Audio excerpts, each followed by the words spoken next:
Quand on parle de concentration, il est intéressant de connaître quelles sont les fonctions attentives puisque les deux sont liées.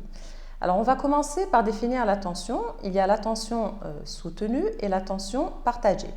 L'attention soutenue, c'est d'être en mesure, par exemple pour un enfant, de maintenir son attention en classe sur une durée de temps. Exemple, quand un professeur parle, il faut qu'il soit en mesure de se concentrer pendant 10 minutes, 15 minutes et même plus. L'attention partagée, c'est être en mesure de faire deux choses à la fois. Par exemple, écouter le prof qui parle et en même temps recopier sur son cahier, ou aussi quand il y a du bruit, être capable d'inhiber ce bruit et de suivre le professeur.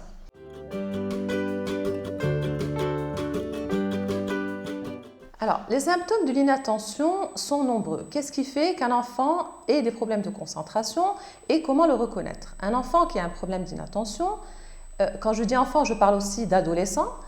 C'est un enfant qui a la tête en l'air, qui est distrait en classe, qui va oublier ses affaires, qui va perdre sa trousse, perdre ses stylos, oublier sa veste en classe, qui va par exemple lors d'un examen ne pas pouvoir être attentif sur du long terme, qui va faire aussi beaucoup de fautes d'inattention lors des contrôles.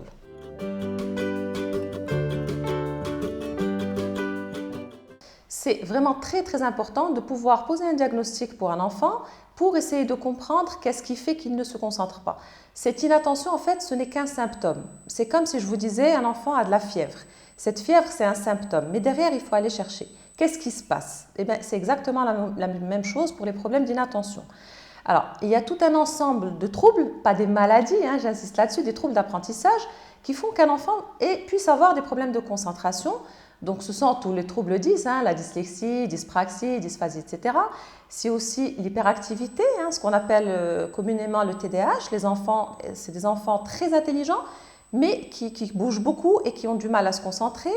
Et c'est aussi le cas des enfants à haut potentiel. Les enfants surdoués, c'est des enfants qui ont une intelligence qui est supérieure en termes de maturité et d'évolution à la moyenne, mais qui peuvent avoir de gros problèmes de concentration.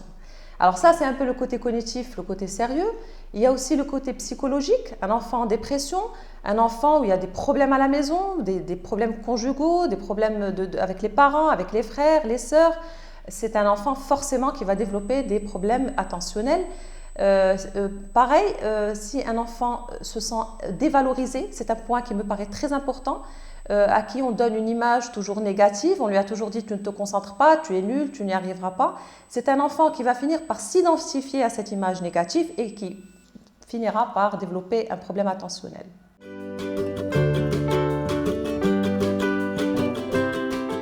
Alors, je vais vous donner maintenant un ensemble de petites astuces pour aider votre enfant à se concentrer. Alors, la première des choses, quand vous avez un enfant inattentif, avant de lui donner des consignes, que ce soit en classe, que ce soit à la maison lors des devoirs, il faut vous assurer qu'il vous regarde. Ça peut paraître banal, mais c'est important de lui dire, donc de l'appeler par son prénom et de lui dire « regarde-moi ». Ensuite, de le toucher. Il faut qu'il y ait un contact tactile au niveau de la peau, de le toucher et ensuite de vérifier qu'il vous a bien entendu et à partir de là, vous pouvez commencer à lui parler. Sinon, c'est une perte de temps. Deuxième consigne, par rapport au travail scolaire, les devoirs qui se font à la maison, il faut prévoir un espace de travail qui soit neutre, c'est-à-dire on pose le bureau de l'enfant, par exemple, pas devant une fenêtre, pas à côté d'un endroit très bruyant. On essaye de faire en sorte que ce soit calme, on ne le met pas à côté d'une télévision, pas de la musique à fond, pas les parents qui se disputent à côté. Autre chose qui peut aider l'enfant, c'est d'essayer de communiquer avec lui, de lui parler, de le laisser jouer. J'insiste beaucoup sur le jeu. Et quand je dis jouer, c'est avant de faire les devoirs. C'est-à-dire l'enfant, il passe plusieurs heures par jour posé sur une chaise à l'école.